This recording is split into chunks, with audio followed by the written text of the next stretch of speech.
नमस्कार मेरे प्यारे भाई बंधुओं। आज हम महर्षि वाल्मीकि जी के बारे में एक बात पता करने जा रहे हैं जिसमें वो डाकू अपने जीवन काल में कब बने थे। आपको नहीं पता होगा ना, चलिए आइए जानते हैं मेरे साथ। भारतीय संस्कृति के गौरवशाली इतिहास में जिन ऋषियों ने सनातन धर्म और साहित्य को अमरता प्रदान की, उनमें महर्षि वाल्मीकि का सर्वोच्च स्थान है। उन्हें आदि कवि भी कहा जाता है और उनके द्वारा रचित रामायण विश्व का प्रथम महाकाव्य माना जाता है, जो मर्यादा पुरुषोत्तम श्री राम के जीवन पर आधारित है। वाल्मीकि का जन्म भृगुवंशीय ब्राह्मण परिवार में हुआ था। उनके पिता का नाम प्रचेतस था। जन्म के समय इनका नाम रत्नाकर रखा गया। कुछ ग्रंथों के अनुसार बाल्यकाल में किसी कारणवश रत्नाकर अपने माता पिता से बिछड़ गए और जंगल में भटकते हुए एक शिकारी के हाथ लग गए। शिकारी ने उन्हें पाला पोसा और अंततः वह भी एक कुशल शिकारी और डाकू बन गया। रत्नाकर जंगल में आने वाले यात्रियों को लूटकर अपने परिवार का पालन पोषण करता था। एक दिन जब रत्नाकर जंगल में लूटपाट के लिए घात लगाकर बैठा था, तभी वहां से देवर्षि नारद गुजर रहे थे। रत्नाकर ने उन्हें रोका और लूटने का प्रयास किया। नारद जी ने शांत स्वर में उससे पूछा, हे रत्नाकर, तुम यह सब क्यों करते हो? रत्नाकर ने कहा, अपने परिवार के लिए, मैं यही जानता हूँ। नारद जी ने उनसे पूछा, क्या तुम्हारा परिवार तुम्हारे पापों का भागी होगा? रत्नाकर ने गर्व से उत्तर दिया, जी हाँ, बिल्कुल। नारद जी ने कहा, तो जाकर अपने परिवार से पूछ कर आओ। रत्नाकर दौड़ा और अपने परिवार से पूछा, लेकिन उत्तर चौंकाने वाला था। किसी ने भी उसके पापों में सहभागी बनने से इनकार कर दिया।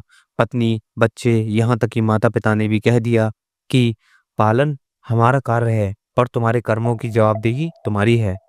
रत्नाकर को बहुत बड़ा झटका लगा। वह समझ गया कि जीवन की वास्तविकता क्या है। वह रोता हुआ नारद जी के पास आया और उनके चरणों में गिर पड़ा।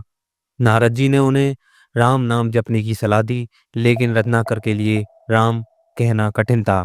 उनके मन और वाणी में शुद्धता नहीं थी। तब नारद जी ने उसे मरा मरा शब्द के जपने को कहा। रत्नाकर उसी शब्द का जाप करता रहा, मरा मरा, जो आगे जाकर राम राम बन गया।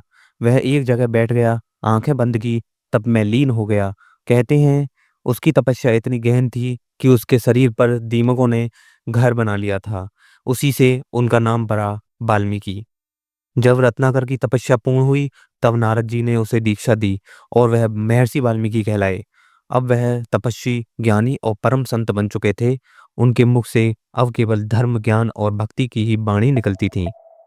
वाल्मीकि ने एक बार एक कौंच पक्षी के जोड़े को देखा। एक शिकारी ने उनमें से नर पक्षी को मार डाला। मादा पक्षी का विलाप देखकर वाल्मीकि जी के हृदय में करुणा उमड़ आई। उसी समय ब्रह्मा जी प्रकट हुए और उन्होंने वाल्मीकि से कहा, हे ऋषि, तुम श्री राम के जीवन को महाकाव्य रूप में लिखो। तुम्हारे शब्दों में अमरता होगी।